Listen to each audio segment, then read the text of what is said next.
Bom dia de novo. Então a gente parou, vamos continuar, né? Vamos continuar. Ou quer que volte e se explica do começo? Estou brincando, né?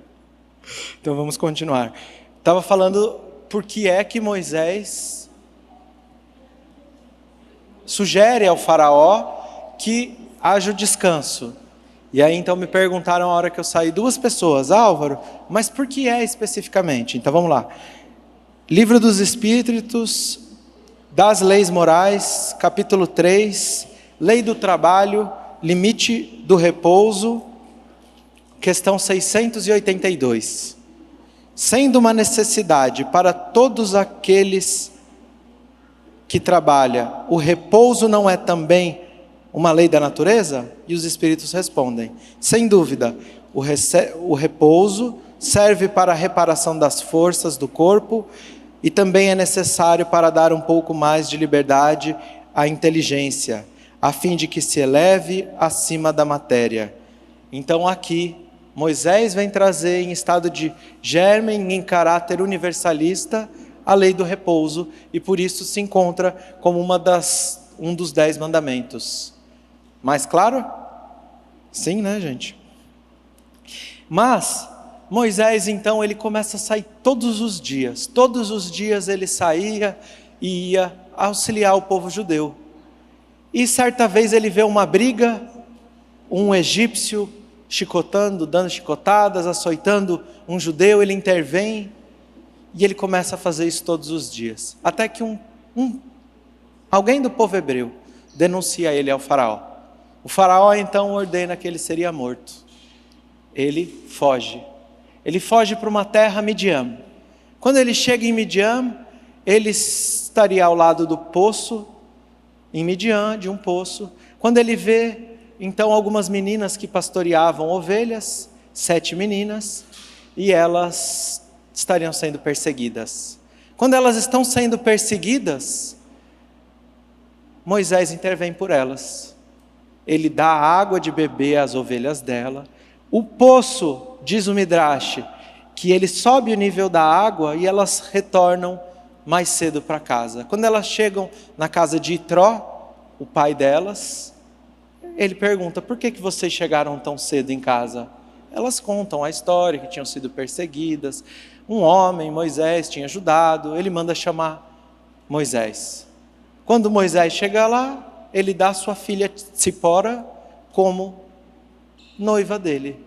Todos os casamentos, tanto a gente vê Jacó, Moisés, ocorrem à beira do poço. Quando Jesus, na passagem da mulher samaritana, é questionado pela mulher samaritana, por acaso você seria mais alto que o patriarca Jacó? Você não tem corda nem balde para pegar a água? E lá está escrito que a água subiu. Essa referência é uma referência a Moisés, que é uma referência a Jacó. E ali ocorre o casamento da segunda revelação para com todos os povos da humanidade, representado pela mulher samaritana. Certo?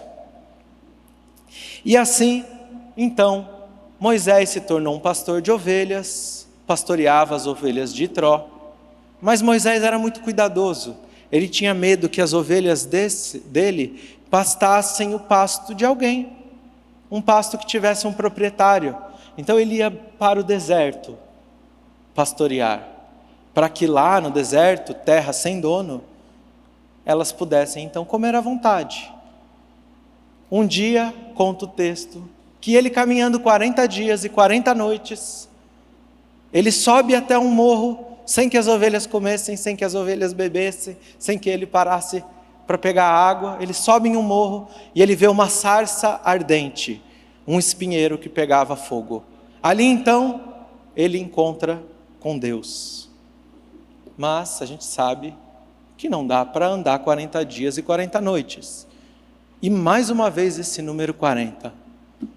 Mas que falta de criatividade. Ou a mensagem é sempre a mesma. E a mensagem é sempre a mesma. E Kardec traz na Revista Espírita uma referência ao Talmud, ao capítulo Perek Gimel, capítulo 3 do Talmud.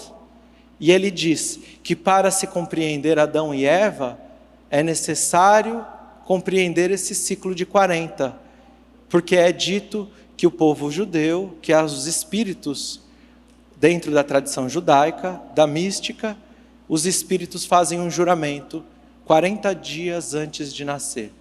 Tehi tzadik ve'al tehi rasha ve'afilu kol ha'olam ulo omrim lecha shata tzadik tehi le'atzmecha shata rasha. Seja um justo, não seja perverso. E mesmo que todo o mundo diga que você é um justo, tenha para você que você é um perverso, no sentido que você precisa melhorar, que você precisa caminhar. 40 semanas da gestação, vários ciclos de 40, sempre. Vimos 40, eu estou enfatizando porque foi questionado agora por alguém a hora que eu entrava.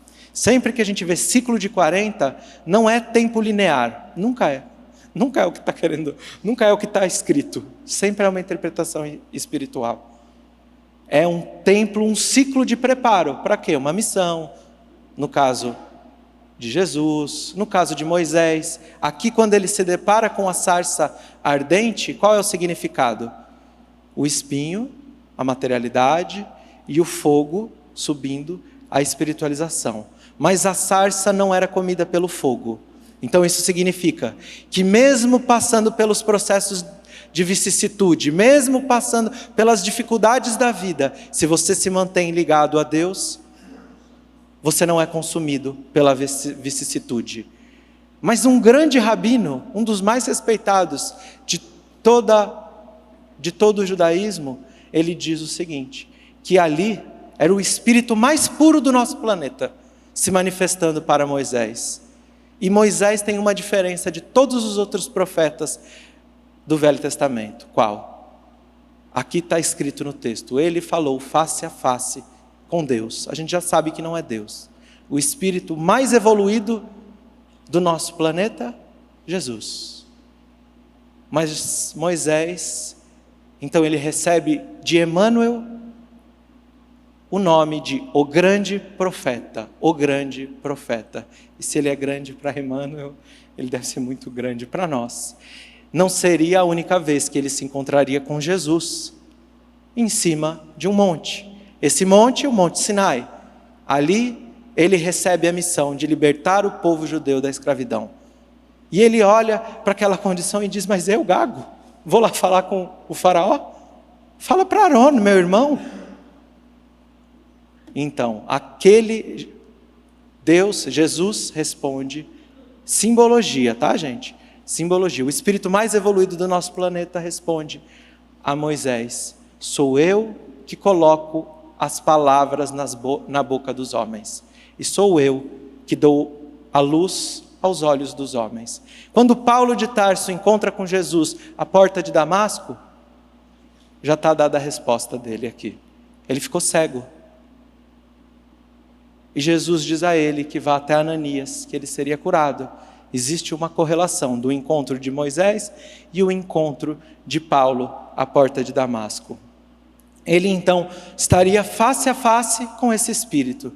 Mas, quando ele recebera as tábuas da lei, ele também recebera do Cristo.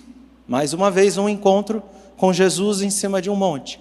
E mais uma vez, se nos lembrarmos da transfiguração do monte, Jesus, no Monte Tabor, aparece com Moisés ao lado e Elias ao seu lado. Por isso, Moisés é tido por Emmanuel como o grande profeta.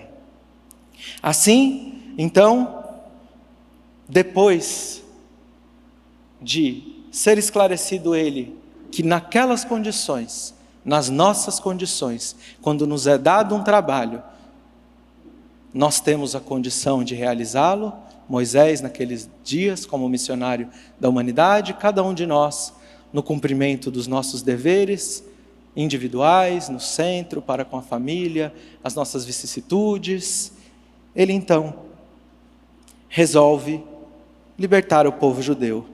Mas nós encontramos em toda a narrativa bíblica, sempre, uma narrativa circular. Primeiro a gente tem um primeiro resumo, um pequeno resumo, muito complexo, muito difícil de se entender, e depois isso é explicado novamente. E depois ainda é explicado novamente. Isso se dá em todo o Velho Testamento e no Novo Testamento por várias vezes. Moisés, então, chama Arão, seu irmão, retorna ao Egito. Já havia mudado o faraó, já não era aquele faraó que perseguia ele, o avô dele. Agora, salvo engano, não se sabe ao certo, era Ramsés II, o faraó. Ninguém sabe exatamente, mas suspeita-se que seja ele. Ele vai até Ramsés II com Arão e diz: liberte o povo judeu da escravidão.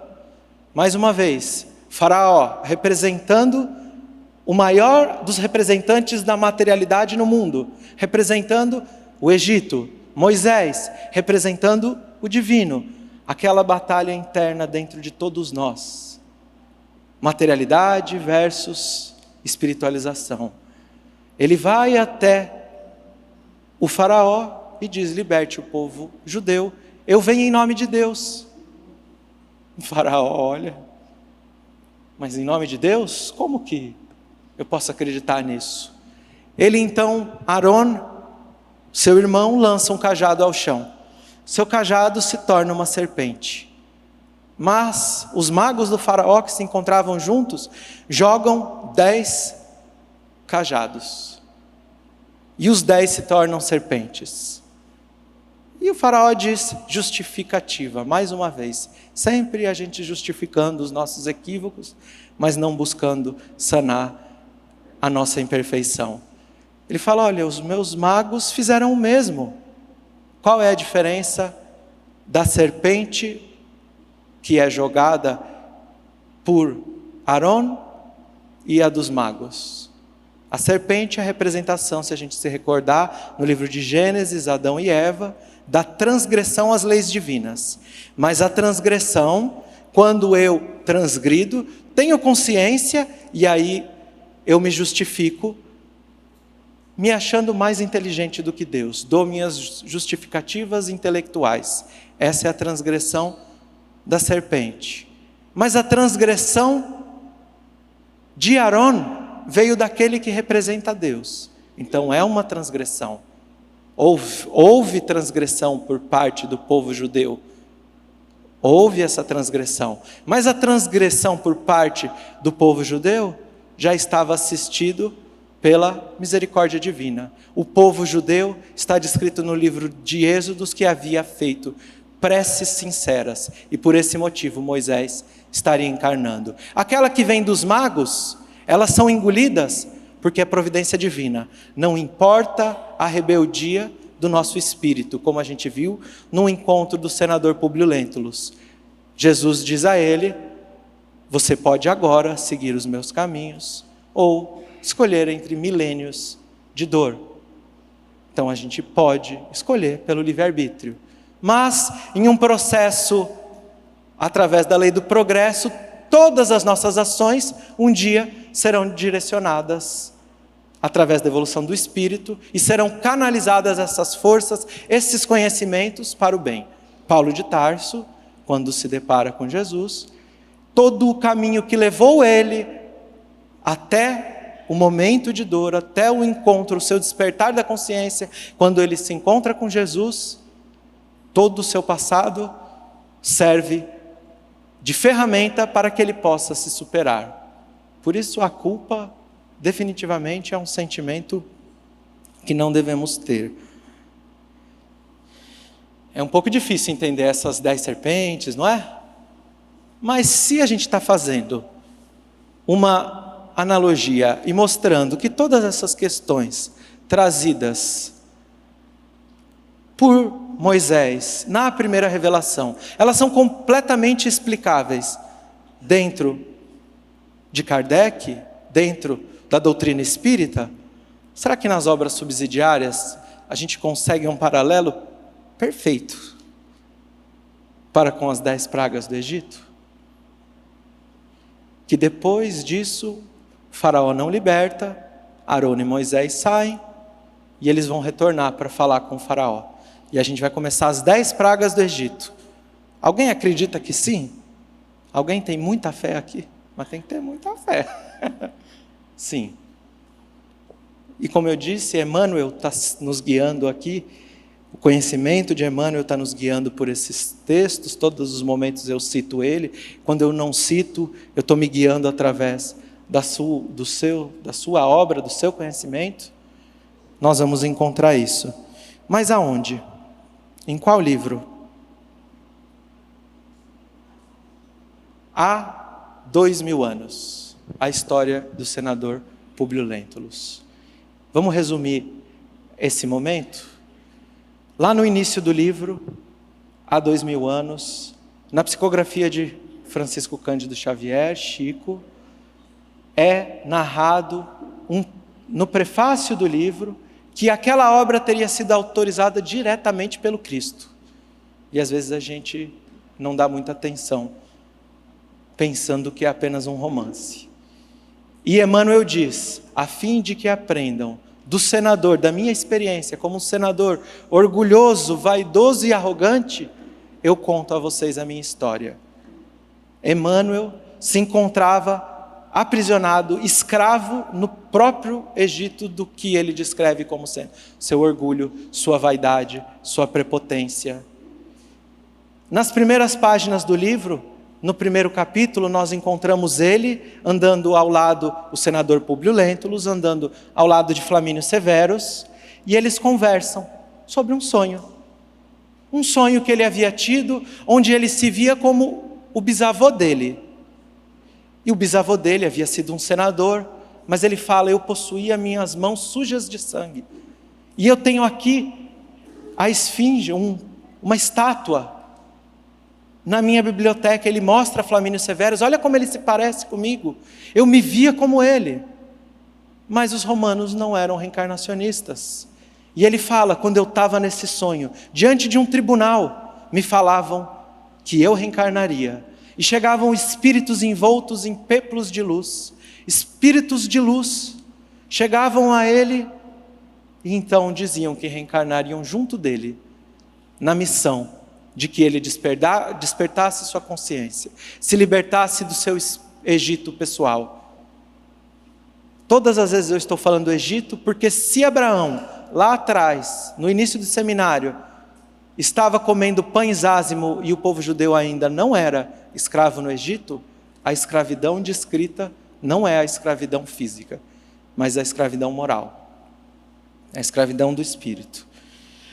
Então Flamínio Severus, seu melhor amigo, ele diz, olha, ele não compreende o sonho ainda, mas aquele sonho vai guiar Emmanuel, ou melhor, o senador Públio Lentulus, pelos caminhos que ele deve percorrer.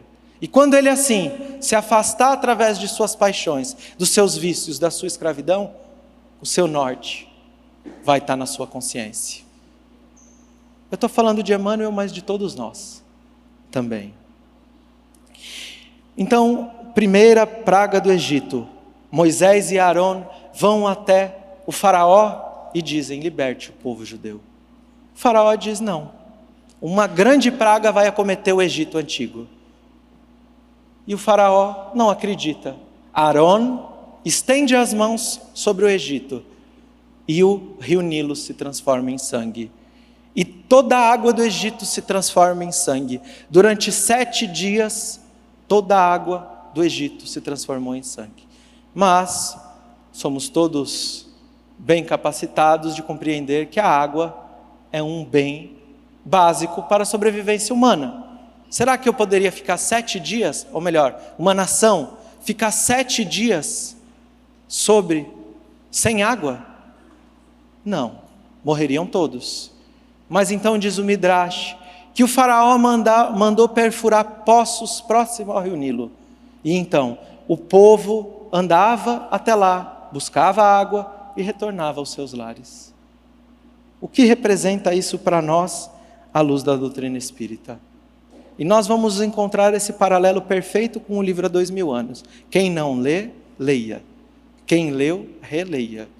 Hoje a gente vai ter uma nova interpretação, uma nova compreensão. E assim, então, o que representa? quando eu tenho um vício moral. Imagine eu vim aqui no MIEP, minha palestra não foi boa, a dona Santana está sentada ali, minha nona, fala: meu netinho, olha, sua palestra foi péssima. E eu, orgulhoso, que nem o senador ou mais, eu falo: não, como não, foi ótima. E ela: não, olha, você precisa de melhorar nesses aspectos. Aí eu brigo com ela: quer saber de uma coisa, nona? Eu não quero mais saber. Brigo com ela. Aí me convidam para vir falar aqui, algum doido entendeu o que eu estava falando. Me convidam para falar em outro lugar e eu venho para Campina Grande. Mas eu briguei com dona Santana. E aí eu falo: puxa, eu vou ficar no mesmo prédio que ela? Essa pessoa mora no mesmo prédio? Aí eu fico rezando para não encontrar ela no elevador. Quer saber? Eu vou descer de escada. Para nem encontrar com dona Santana aqui no meu caminho. Ou seja, uma imperfeição moral que faz com que eu mude a minha rotina habitual. A minha imperfeição pede que eu mude os meus caminhos. No livro Há 2000 anos acontece isso. Se nós nos lembrarmos, o senador Públio Lentulus, ele teve sua filha, Flavinha, adoentada, Sará, a mesma doença lá, de Bátia, de Lázaro, a mesma doença, enfermidades na pele. E então, ele fala a Flamínio Severus que mudaria para um lugar onde o clima fosse mais ameno. Qual é o guia da consciência dele? O sonho. Mas ele diz: sabe por que ela está doente? Sabe por quê? Em função dos escravos fétidos que vêm de todo mundo, trazendo suas doenças a Roma. Ele tem uma mudança do seu eixo. Ou seja, se antes no Egito tinha companhia de água que levava até os lares a água, agora eles tinham que recorrer até os poços. Eles mudaram suas rotinas. Mas o faraó fala: eu vou libertar. Arão para a praga do Egito. E quando então para a praga do Egito, ele fala: olha, os meus magos conseguem transformar água em sangue. Isso não vem de Deus. Isso não vem de Deus. Então, eu não liberto o povo judeu do Egito. Segunda praga do Egito, Tzfardea, Ram. Arão estende suas mãos sobre o Egito. Eles pedem a liberdade ao faraó. E o faraó diz: não liberto o povo judeu. Eu não liberto. Então uma grande praga acometerá o Egito. O Egito todo sai do rio Nilo, muitas rãs. E o Egito todo se infesta de rãs. E diz o texto, as rãs estavam no forno, estavam nas camas, nos quartos, na rua, em todos os lugares. Qual é a diferença dessa praga para a praga do sangue? Que antes você conseguia desviar o seu caminho. Agora as rãs se encontram em todos os lugares. A sua imperfeição moral te traz em uma situação, em uma condição onde ela é como um espinho na carne. Ela a todos os instantes anuncia que aquela imperfeição da qual você não cuidou, ela está tomando uma proposta, um tamanho maior na sua vida. Então, se você vai à sua cama, tem uma rã, você tem que dormir no chão. Se você vai sentar na cadeira, tem uma rã, mas está escrito que tinham rãs no forno. Por quê? Por quê? Na primeira praga, toda a praga do Egito, ela vem nos mostrar a lei de causa e efeito para as nossas imperfeições. Mas Deus é misericórdia. Então, de todas as pragas, a gente aprende uma lição também positiva de como devemos agir. Na primeira praga, a água é fria, o sangue é quente. Então, nós esfriamos para com o serviço a Deus. Eu me lembro uma vez, cheguei em um trabalho no centro onde eu frequento, e eu queria muito tempo trabalhar, estar naquela atividade.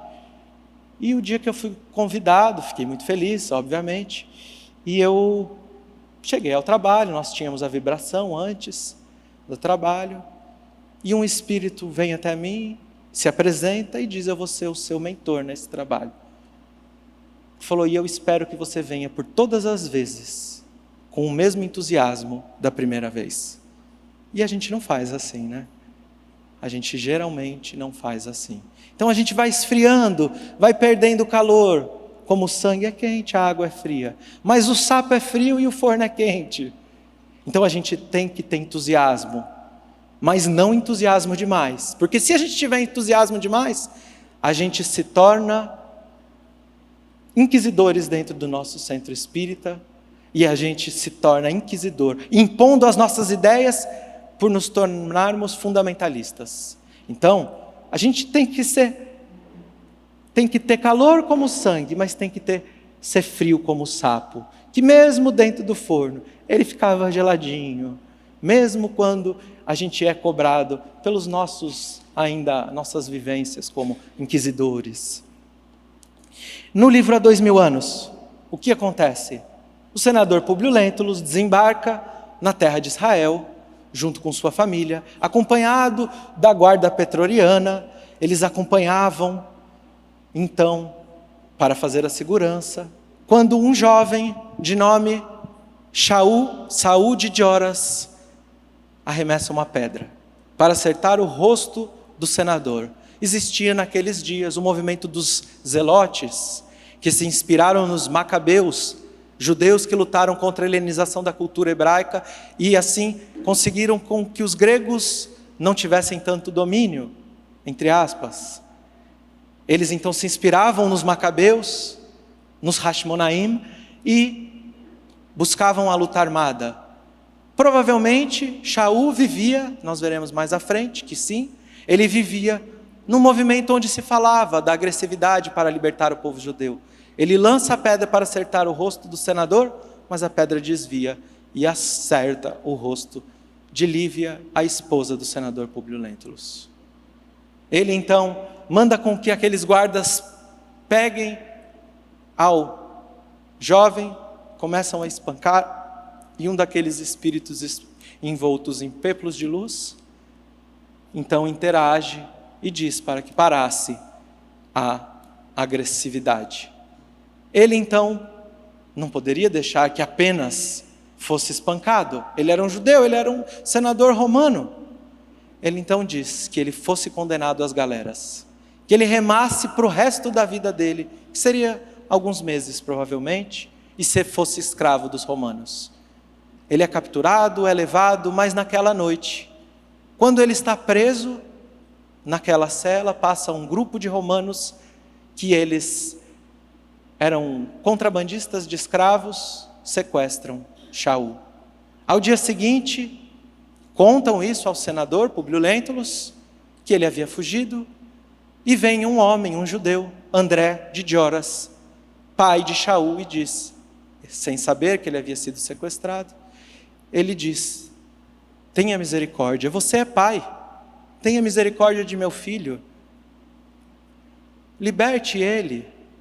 E ele diz: não, pensando que o menino havia fugido e mais dia, menos dia, retornaria à casa de seu pai. Mas ele, motivado pelo seu orgulho, pela sua prepotência e arrogância, ele então diz: não me rebaixo ao pedido de um judeu. Então, manterei o seu filho. Naquele momento, André de Joras diz ao senador Públio Lentulus: não, você saberá o que é ter um inimigo. Tenho família e parente no templo de Jerusalém. E ele diz que preparava uma vingança. Mas, como a própria praga é a imperfeição, e nós compreendemos isso quando Kardec, no livro Céu e Inferno, nos faz a comparação que quanto mais imperfeições eu tenho, mais infeliz eu sou. E ele nos diz o exemplo: se A tem 10 imperfeições e B tem 5 imperfeições, B é mais feliz do que A, no dobro. Então a própria imperfeição é a própria praga, não é algo que Deus está mandando, é algo causado pelo livre-arbítrio, que aqui é o seu instinto de muita paixão, e que a sua arrogância, a sua prepotência não permitiu que ele se rebaixasse diante de outra pessoa. Terceira praga do Egito, Quinim, o faraó não liberta o povo judeu. O senador não se liberta de suas imperfeições. Se a dor não fez efeito, talvez seja necessário uma dor um pouco maior. Então, Knim, piolhos. Os piolhos atacam todos os homens, os animais do Egito. E qual é a diferença do piolho para a rã? O piolho, ele é bem pequenininho.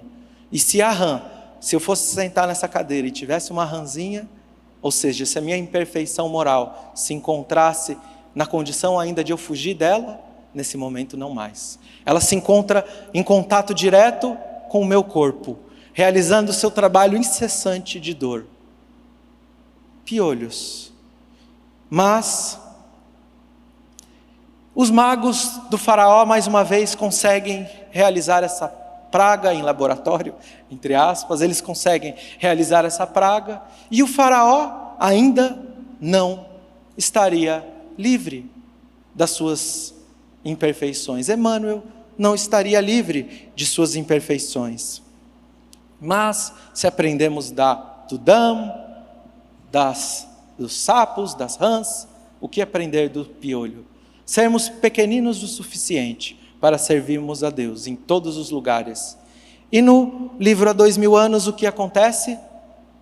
O senador Públio Lentulus é recebido na casa de Pôncio Pilatos, junto com sua família, e lá, então, caminhando no jardim da casa de Pôncio Pilatos inicia suas investidas contra a esposa do senador Públio Lentulus, contra Lívia. E ela, então, obviamente não corresponde, mas havia um outro personagem que havia sido alertado a ele que as pessoas lá na terra de Israel, os romanos, teriam muita inveja do que se passava, da situação do senador Públio Lentulus. Fúvia assiste todas aquelas investidas de Pilatos contra a esposa do senador Públio Lentulus e então conta a ele.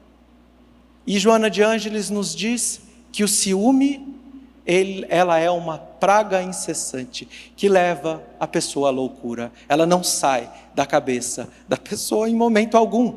E por mais que ela se encontre em um lugar onde ela não possa ver os sapos, não consegue mais desviar o seu caminho, agora ela permanece em contato constante com o senador Públio Lentulus. A gente vê também aqui uma similaridade com a maneira da qual se invadia uma cidade. Primeiro, se poluíam os rios, depois as tropas tocavam sua fanfarra para amedrontar aqueles que estavam na cidade, na antiguidade, e depois eles adentravam. E Jesus usa o mesmo simbolismo da cidade. Todo aquele que edifica uma cidade no alto de uma montanha, jamais poderá escondê-la. Então ainda a cidade não estava edificada no alto, em conexão com o divino. Quarta praga do Egito, Arov, animais selvagens. Os animais selvagens invadiram o Egito. Moisés e Arão, que não foram ouvidos pelo faraó, mais uma vez, Moisés lança a praga no Egito. As 3 primeiras eu falei Arão, o irmão de Moisés. Essa é de Moisés. A partir de aqui todas. Por quê? Porque Moisés não lançou as 3 primeiras pragas do Egito, nos ensinando que não devemos ter esse ressentimento da culpa e que nós devemos respeitar o nosso passado e os nossos antepassados, porque Moisés foi jogado nas águas do Nilo e foi criado na terra do Egito. As 2 primeiras pragas, o Nilo se transformou em sangue, as rãs saíram do Nilo e os piolhos, diz o texto de Êxodos, que foi do pó da terra que eles saíram. Então aqui eles nos ensina um dos seus mandamentos, ainda em estado de germen, mas respeitar, honrar pai e mãe e compreender o nosso passado que nos leva até aquela condição. Os animais invadem todo o Egito, menos a terra de Goshen, o gueto dos judeus. E ali então nós encontramos feras destruindo o Egito, nós encontramos uma lição positiva, de que todas essas feras atacaram todo o Egito, menos Goshen, o gueto dos judeus, porque quando se é luz no Egito, mesmo com o mundo despencando ao seu redor, e nós veremos Lívia nesse comportamento, e sem momento algum ser abalada por todas essas pragas. Essa é a lição. Mas, no livro há 2000 anos, Flavinha já havia sido curada, a filha do senador Públio Lentulus, que tinha tsará, havia sido curada, naquele encontro de Jesus com o senador Públio Lentulus, que nós narramos antes. Na continuidade daquela conversa, Jesus diz que não pelo mérito do senador Públio Lentulus, mas de sua esposa Lívia e daquela que se encontrava junto a ela, a serva Ana. Lá, então, em função desse mérito delas, ela seria curada. Ela havia sido curada e o senador imagina então que retornaria para Roma, mas André de Gioras, o pai de Shaul de Gioras, ele então organiza junto a uma escrava da casa do senador, Semele, o rapto do filho do senador Públio Lentulus. Marcos Lentulus, ele então é sequestrado. Mas a paz aparente, as feras invadem o seu lar. E aqui o texto diz que as feras invadem o palácio do faraó. O texto. Até o palácio do faraó. A paz estaria extinguida. E assim ele que desejava retornar a Roma já não podia mais. Mas, mesmo assim, em nenhum momento nós vemos aqui o arrependimento do senador Públio Lentulus, o aprendizado da humildade. Ele ainda continua com seu orgulho, com sua vaidade completamente cristalizada em seu caráter. E o faraó, igualmente, não libertaria o povo judeu. Quinta praga do Egito, Dever, pestes. Ataca uma peste sobre todo o Egito. Moisés e Arão vão até o faraó, pedem a liberdade, ele não dá. Durante 7 dias, pestes matam todos os animais do Egito. Os animais são acometidos pela morte. Mas aqui nós temos alguns questionamentos. Alguém aqui assistiu o filme de Moisés, antigo? Sim. Lembra daquela cena bonita? É uma das cenas clássicas do cinema, quando ele está passando com o povo judeu pelo Mar Vermelho aberto e um monte de cavalo correndo atrás. Lembra? Mas os animais não foram mortos? Os animais não foram mortos? Mas está no texto que ele foi perseguido por cavalos? Está. Mas de que jeito? Eu sei que a gente já tinha pensado nisso, mas eu vou repetir. São reflexões trazidas por grandes sábios, por grandes rabinos da Torá. Essa composição nós fazemos com o auxílio dos espíritos que nos ajudam. Mas eu pego todas essas interpretações. Por quê? Quando a Torá foi entregue no Sinai, assim está escrito pelo profeta Jeremias: a palavra de Deus é como um martelo. As tábuas da lei não eram de pedra? Um martelo transforma a pedra em muitos pedacinhos. E a gente só consegue alcançar, não só o Velho Testamento, mas o Novo, a doutrina espírita, com a multiplicidade das opiniões. Não seria possível descartar todos os missionários e os grandes estudiosos que se debruçaram sobre esses textos com questionamentos tão plausíveis à luz da doutrina espírita, que foram intuídos por espíritos superiores, igualmente, para então nos trazer essas respostas. E diz então que aqueles egípcios que tinham medo das consequências do mal, mas ainda se encontravam aprisionados no Egito, esses guardaram seus animais dentro de suas casas. E as pragas acometeram somente os campos. O que significa isso? Questão 642 do Livro dos Espíritos. Será suficiente não fazer o mal para ser agradável a Deus e assegurar uma situação futura? Não. É preciso fazer o bem no limite das próprias forças, pois cada um responderá por todo o mal que tiver ocorrido por causa do bem que deixou de fazer. Ou seja, é possível eu me encontrar no Egito, ou seja, ainda com os meus vícios, mas por consequência, por medo da consequência de realizar o mal, eu não realizo a minha reforma íntima, eu não vou de encontro às minhas imperfeições morais, porque eu tenho medo da consequência do mal, mas também eu me abstenho do bem. No capítulo 7, salvo engano, do livro Cartas e Crônicas, Humberto de Campos conta para nós que Kardec, ele um dia dormindo, recebe Martinho Lutero em seu sonho. E Martinho Lutero lhe diz que estava fazendo uma pesquisa sobre os mundos felizes, mas que para compreender, ele levaria Kardec até as regiões o umbral, as regiões mais trevosas do planeta Terra. Quando ele então chega naquela região onde ele via espíritos sofrendo há séculos, milênios, ele pergunta a Martinho Lutero: mas quem são esses espíritos? São esses aqueles que participaram da crucificação do Cristo? E ele diz: não, esses não conheciam as leis divinas, já se encontram em esferas superiores. Seria esses os grandes déspotas da humanidade?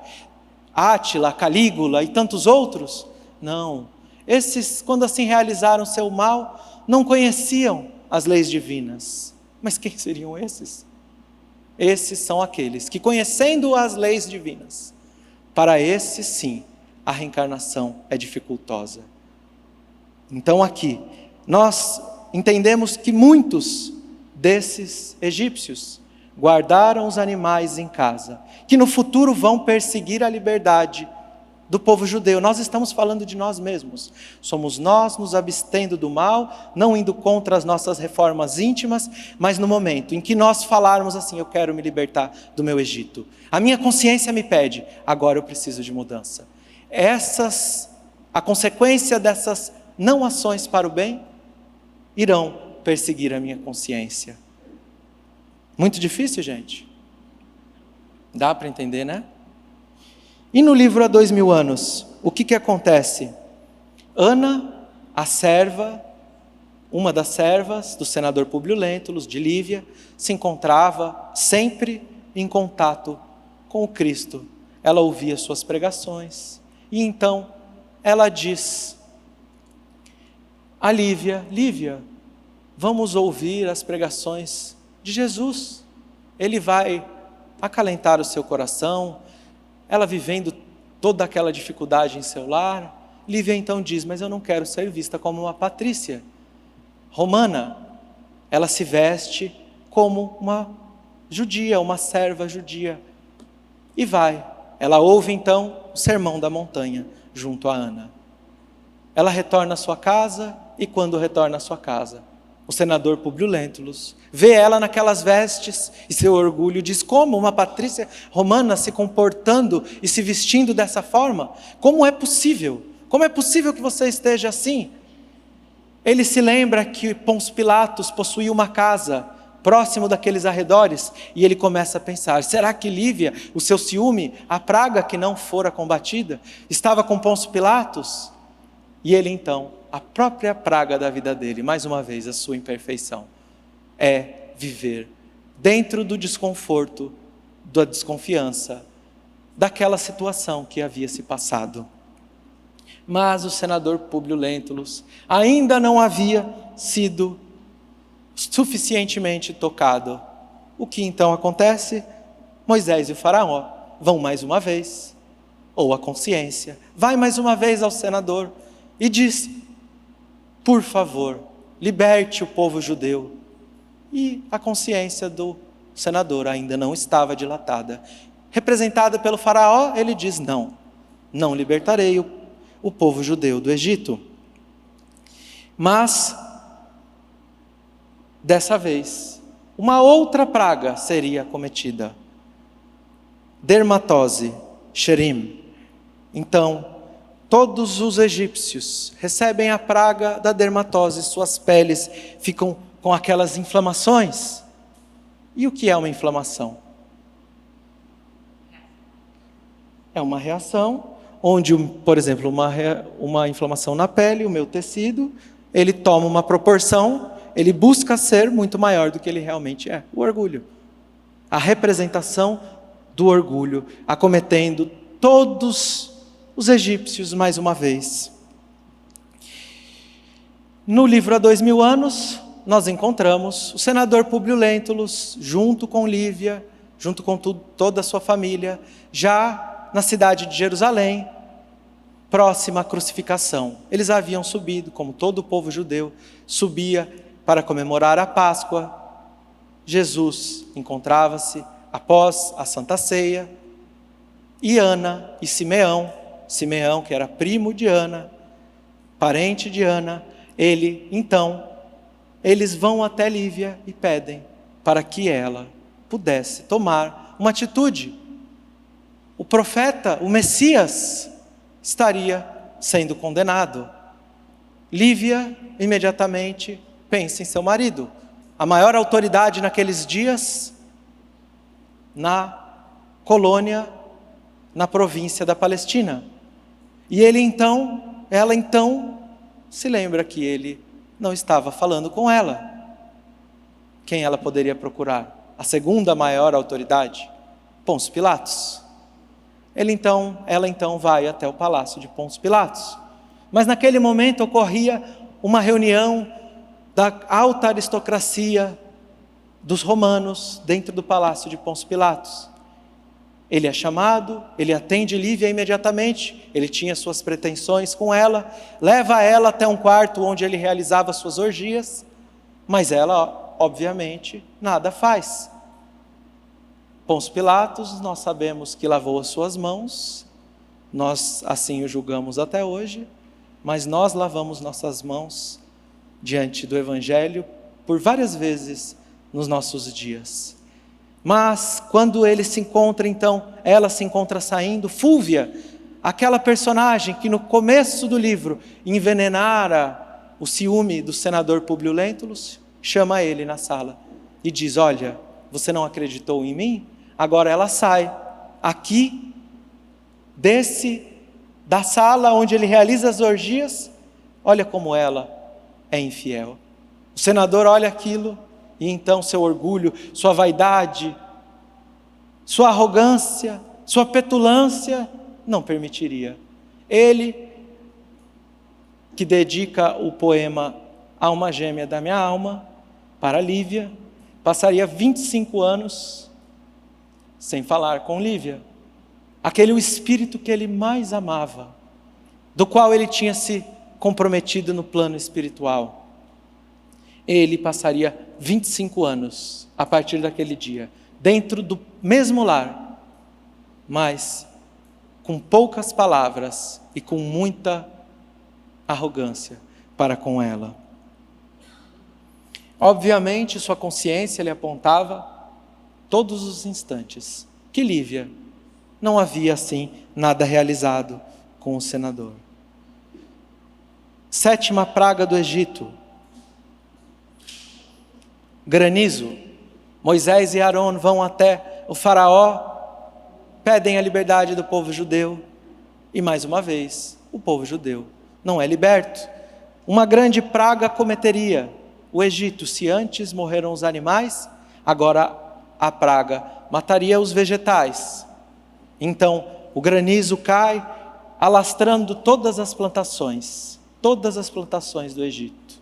Quando o faraó vê aquilo, ele então diz: tá bom, eu liberto. Quando se encerra a praga, ele não libertaria, obviamente. Mas o que é o granizo? O granizo é água congelada. Qual é a representação da água? A bondade. Ela vai e encontra, quando correndo em um rio, ela encontra um obstáculo, ela desvia, não para o seu trabalho, mas o seu trabalho é lento, gradual e às vezes não visto por nossos olhos. Ela desvia do obstáculo e no passar dos milênios, assim como em nossos espíritos, vai edificando canyons. O Grand Canyon é um exemplo da força da água. Mas um grande comentarista nos diz que esse granizo era diferente. Esse granizo tinha fogo dentro. Representação simbólica. Mas fogo e água junto? Como isso é possível? Então, a lição que nos traz esse grande rabino é que nós temos múltiplas potencialidades sentimentais e emotivas dentro de nosso espírito, mas somente mediante a presença de Deus, a presença do divino, nós conseguimos anular os nossos sentimentos e as nossas emoções para então servirem a Deus. Exemplo, disciplina. A gente sempre fala do caso de Emmanuel, estamos contando a história, uma das suas encarnações, de Chico com Emmanuel.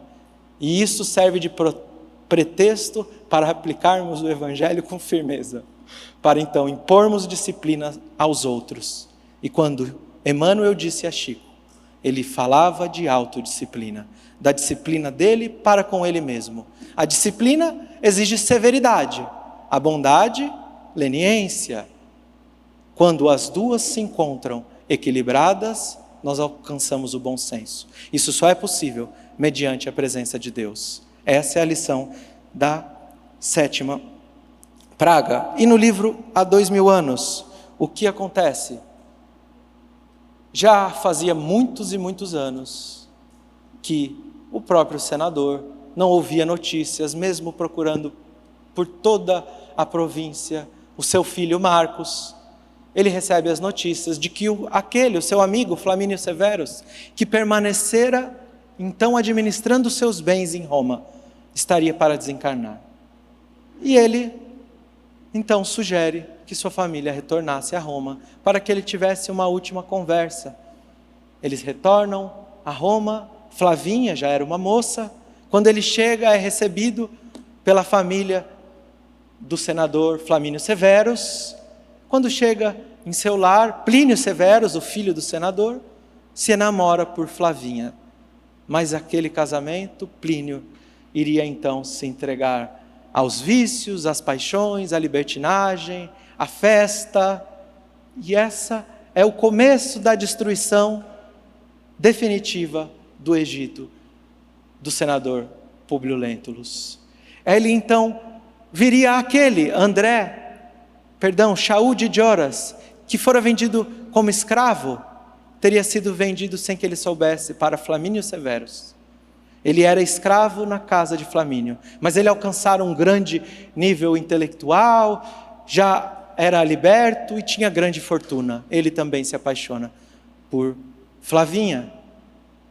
E assim começa todos aqueles problemas do passado do senador, que não haviam sido resolvidos, começam a vir à tona mais uma vez em sua vida. Assim, Fúvia, que já morava em Roma, sua filha era ex-namorada de Plínio Severus. Ali, o granizo começa a destruir toda a vegetação do Egito, do senador. 8ª praga, gafanhoto. Dizem os sábios que quando o faraó saiu, após a chuva de granizo, após encerrar aquela praga, ele vê que algumas plantas, o centeio e a cevada, ou o trigo e a cevada, 2 dessas plantas não haviam sido mortas pelo granizo, elas estavam brotando novamente. E então, por esse motivo, ele não libertou o povo judeu. Mais uma vez, justificativas, terceirização de culpa. Moisés e Arão pedem a liberdade. O faraó não dá. O Egito é acometido pelos gafanhotos. E toda aquela vegetação que não havia sido destruída pelo granizo, seria então agora destruída pelos gafanhotos. Os gafanhotos alastraram por todo o Egito. E assim diz, que a região, o Egito, ficou negro, escuro. E eu fui pesquisar isso no Talmud, o que queria dizer, por que a necessidade de se escrever que o Egito ficou negro, a quantidade de gafanhotos, e então lá estava escrito, aquele que se alimenta na escuridão, não sabe para onde ele caminha, não se sacia, lá no texto está escrito, Ou seja, aquele que ainda não tem o norte do Evangelho em sua vida. Ele se alimenta hora do bem, hora do mal, mas sem um roteiro certo. Ele não encontra o seu roteiro. Então ele não sacia o seu espírito. Devemos ser como os gafanhotos, que eles então se alimentam por apenas cumprir o seu dever, sem esperar nenhum tipo de gratificação, por honrarem o seu trabalho. Na vida do senador Públio Lentulus, agora no Egito, já completamente dizimado materialmente. Em todos os aspectos materiais, havia então caído o mundo do senador e o Egito antigo, igualmente. O que acontece no livro há 2000 anos? O senador Públio Lentulus, assim exatamente como no texto de Moisés, que está escrito que o faraó enxergou a sua culpa. Ele enxerga a sua culpa. Flamínio havia desencarnado, ele vivia aquele conflito à sua volta com a sua filha Flavinha, mas Calpurnia, que era a esposa de Flamínio Severus, ela então estava no leito de morte. Ela chama o senador Públio Lentulus e diz: senador, o que você fez com Lívia foi uma injustiça. Hoje eu compreendo ela, hoje eu compreendo que apesar de não estar se comportando como uma patrícia romana, ela estava servindo a Deus. Lívia permaneceu cuidando de Calpurnia até os últimos minutos. Perdoe Lívia. E então o senador Públio Lentulus, naquele momento, ele é acometido pelo sentimento de que ele havia vivido tanto desgosto em função da sua arrogância, da sua prepotência, da sua vaidade, do seu orgulho, dos seus vícios morais que lhe prendiam no Egito Antigo. Mas assim como o faraó, que não liberta o povo judeu, na 8ª praga, o senador então programa o seu perdão. Alguns de nós já fizemos isso. Programa o seu perdão, pois ele receberia a maior honraria do imperador romano, Nero, naqueles dias. Nero daria para ele o título mais alto que poderia alcançar um homem depois do título imperial. Ele então reserva uma surpresa para Lívia. Ele diz: após receber essa condecoração, eu vou pedir perdão a Lívia. E eu vou dizer que hoje eu entendo que ela não me fez nada. Mas Ana diz, então, a Lívia, a serva Ana, mais uma vez, ele já em Roma, diz que João Cleófas, aquele que na estrada de Emaús encontrou com Jesus materializado na sua ressurreição, ele estaria em Roma para as suas pregações. E convida Lívia para ouvir as pregações nas catacumbas. Mas, quando elas descem as catacumbas, ela então, lá ouvindo João Cleófas naquele momento, elas então são acometidas pela prisão da guarda imperial. Os soldados de Nero invadiram as catacumbas e levaram todos aqueles cristãos que puderam apanhar para o cárcere, para que no próximo dia eles pudessem então ser dados às feras no circo máximo para serem comidos, os primeiros mártires do cristianismo primitivo. E lá então, naquela cela, estaria Lívia, estaria Ana, e Lívia, vendo que ela havia sido identificada como uma patrícia romana, e obviamente não seria entregue às feras, pois ela se vestia com roupas de uma patrícia não comum, mas da mais alta esfera de Roma. Elas, percebendo aquilo, diz a Ana: Ana, eu quero então ter o meu encontro como Cristo teve na cruz, com as roupas de uma plebeia. Troca de roupa comigo? E elas trocam de roupa. Ela permanece apenas com seu camafeu. Quando elas trocam de roupa, no dia seguinte, na manhã seguinte, o senador Públio Lentulus, ao lado do imperador Nero, sendo homenageado, recebendo suas honrarias, quando então, no circo máximo, com aproximadamente 300.000 espectadores naquele dia, entrariam todos aqueles cristãos para serem devorados. Os soldados romanos veem Ana com aquela roupa e seguram ela, dizendo: não, você vai ser a última, espere, aguarde. E ela não é martirizada. Aos olhos do senador, que já não compreendia mais aquela agressividade, ela, então, Lívia,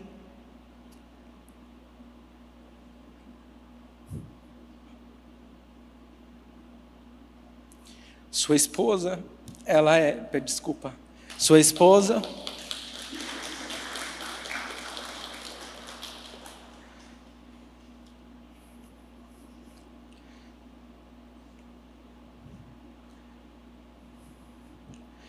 é devorada como uma das primeiras mártires do cristianismo primitivo. O senador Públio Lentulus sai naquele dia, chega à sua casa, Ana lhe conta o que havia acontecido com Lívia. Ele então, ainda assim, não liberto de seu Egito, necessitaria de pragas ainda mais fortes que a dor acometesse como potencialidade em seu espírito, em sua alma, de maneira mais forte para que sua consciência fosse dispersa.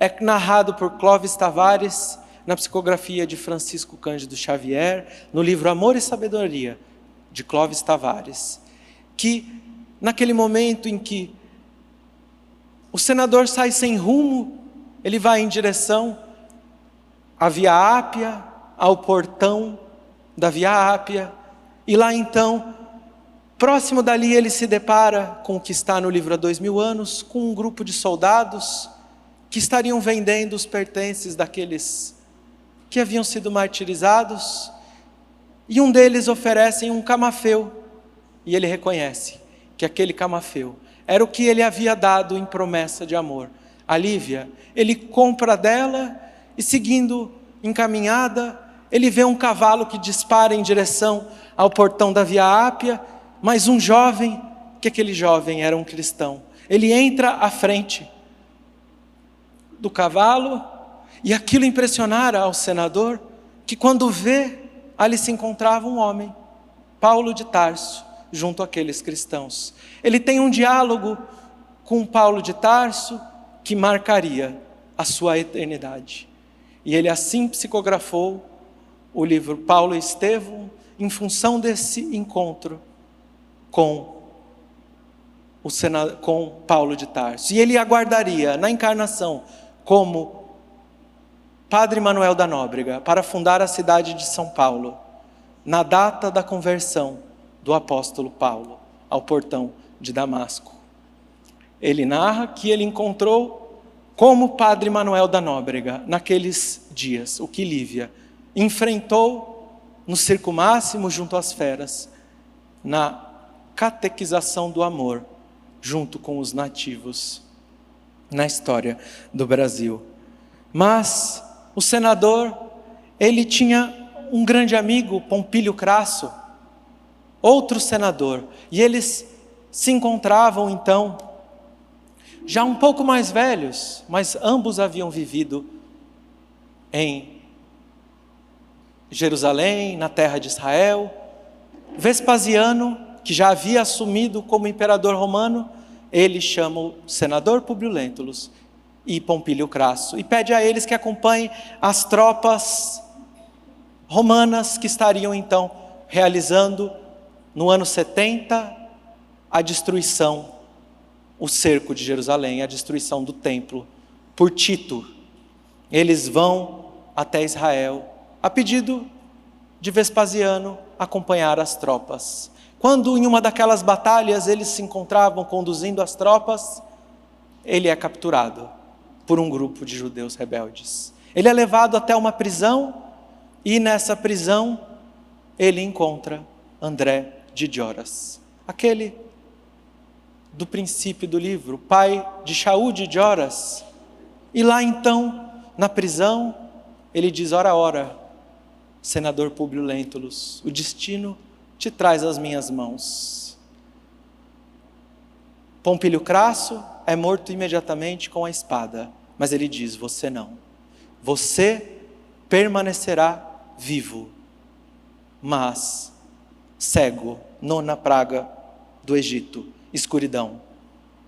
Moisés lança a escuridão absoluta sobre o Egito. Durante 3 dias, nada podia ser visto no Egito antigo. Ele então, no livro Há 2000 anos, André de Joras pede a Ítalo que quando o senador Públio Lentulus vê aquele rosto, aquela feição que não era de um judeu, mas de um romano, ele diz a Ítalo, André de Joras, que pegasse a lança e cegasse o senador. Ele diz que não faria. Ele encontrava um magnetismo, algo para com o senador Públio Lentulus. Mas ele pega o chicote, então imediatamente ele é cego. O senador Públio Lentulus perde sua visão. Naquele momento entram as tropas naquela sala onde eles se encontravam, matam Ítalo, e mesmo assim não encontramos na nona praga a libertação do próprio senador Públio Lentulus do seu Egito. 10ª praga, Macat Behorot, morte dos primogênitos. Ao meio da noite, diz Moisés, não meia-noite do relógio, meio da noite, o momento mais escuro, o qual já passamos na transição planetária. Antes do primeiro raio de luz, passariam sobre o Egito o anjo da morte, e ele saltaria à porta de todos os judeus que tivessem sacrificado o cordeiro e assim passado nos umbrais das portas o sangue do cordeiro. 10ª praga na vida do senador. Ele então, André de Joras, junto com outros da sua família, que estão narrados em arquivos históricos, eu encontrei no final do ano um telegrama no Centro Espírita Luiz Gonzaga, em Pedro Leopoldo, onde conta que um dos nomes que se encontra no cárcere marmentino é da família Joras, que era o líder da revolução. Por isso, no começo do livro, eu falei que eles estavam ligados aos zelotes. Eles, então, aqueles líderes da revolução, seriam conduzidos a Roma para o desfile das bestas, onde aqueles que perdiam a guerra eram humilhados pela rua, na caminhada, atravessando Roma. O senador Públio Lentulus, muito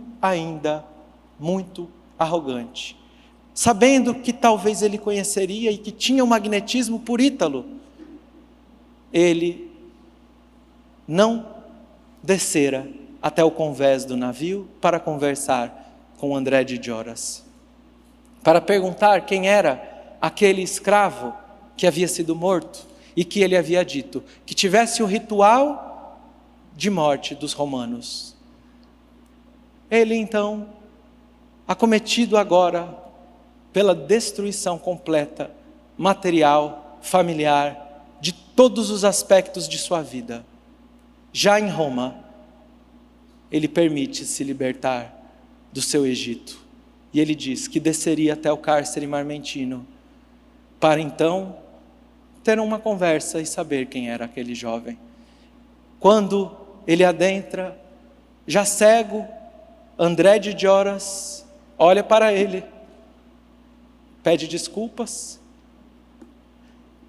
e diz que aquele era o seu filho Marcos, mas que ele havia se arrependido de tudo que ele havia feito, a 10ª praga, a morte de seu filho.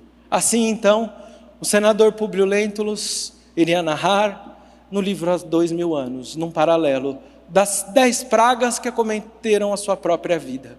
Mas seria Deus, apenas justiça, fazendo da dor o seu único instrumento para, como diz Leon Denis, esculpir em nossos espíritos, com o cinzel da dor, as formas mais belas, que essas sim, são eternas. Quando não respondemos a todas as outras oportunidades de aprendermos e cumprirmos as leis divinas, nós então somos acometidos pela dor, dor que dói.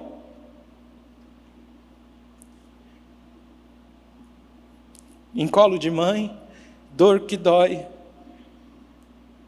Nos olhos de filho, dor que dói. Onde não vemos, dos infortúnios ocultos do lar, dores que doem, por onde quer que estejam. Mas quando recorridos a Deus, nenhuma prece permanece sem sua resposta.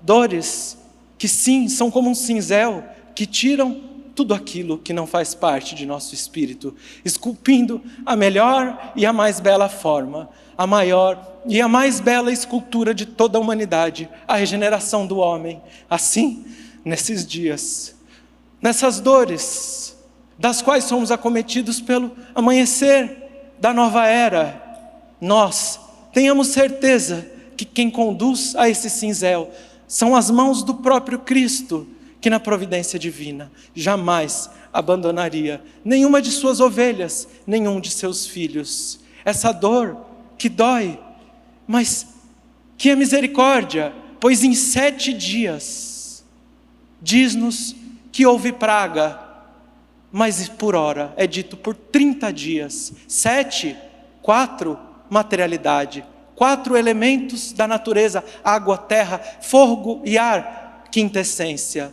representado pelo 3, o quinto elemento não material, o espírito, a matéria da qual Deus necessita para esculpir as suas leis, a expansão de nossa consciência, o despertar para que todos nós possamos aprender do senador Públio Lentulus, que coloca sua narrativa, seus feitos, para que seja roteiro para nossas consciências, para que não venhamos a destruir o nosso lar, a nossa família, os nossos corações, mas que possamos nós sublimar a fé, sublimar nossas ações pela fé, e não a fé por nossas ações. As 10 pragas do Egito trazem para nós o resultado dos nossos atos, dos nossos feitos, mas que sem dúvida nenhuma, toda a humanidade caminha para mais uma vez nos encontrarmos com o sacrifício que exemplificou o Cristo, o sacrifício da cruz, mas que agora sacrifiquemos todas as nossas paixões e que possamos ter o Cordeiro, a mansuetude, pois bem-aventurados são os mansos, brandos e pacíficos, que aprenderam como uma ovelha a viver no mundo liberto de cada um, de cada Egito pessoal. Assim, terminamos esse seminário, e obrigado a todos.